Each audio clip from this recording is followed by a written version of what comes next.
I've always loved the story Silver Blaze, which is the Sherlock Holmes story where at the end of the case, the constable asks Holmes, what was the key to the case? And Holmes says it was the curious incident of the dog in the nighttime. And the constable says, but the dog didn't do anything in the nighttime. Yes, that was the curious incident. The dog didn't bark. And so therefore, I knew the criminal must have been somebody who knew the dog.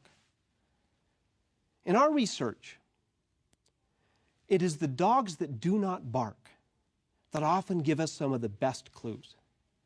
And the dogs that do not bark helped us see the who principle.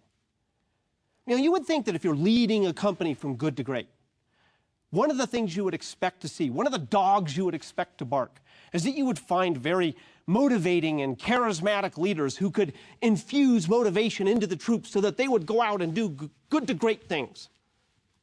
Well, as our research unfolded, what we found is that most of the good to great leaders had had a charisma bypass. They couldn't motivate anybody as just a pure motivational force. That's not how they led. But then when we began asking them, how did you get alignment? How did you get people motivated behind what you were trying to do? The dog just didn't bark. They didn't spend any time on that. That's not how they led. And we scratched our heads a little bit. How would you make sense of the fact that you're getting a whole company to go in a different direction, and yet the leaders who made this happen didn't invest in figuring out how to motivate people, how to inspire people, how to get people behind the flywheel? And this is when we learn something. See, if you have the right people, they're already motivated. The right people are self-motivated. The right people are self-disciplined.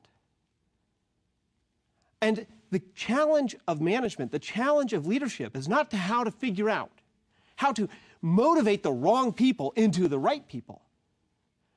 It's how to get the right people and then not do all the stupid management things that tend to demotivate the already motivated people.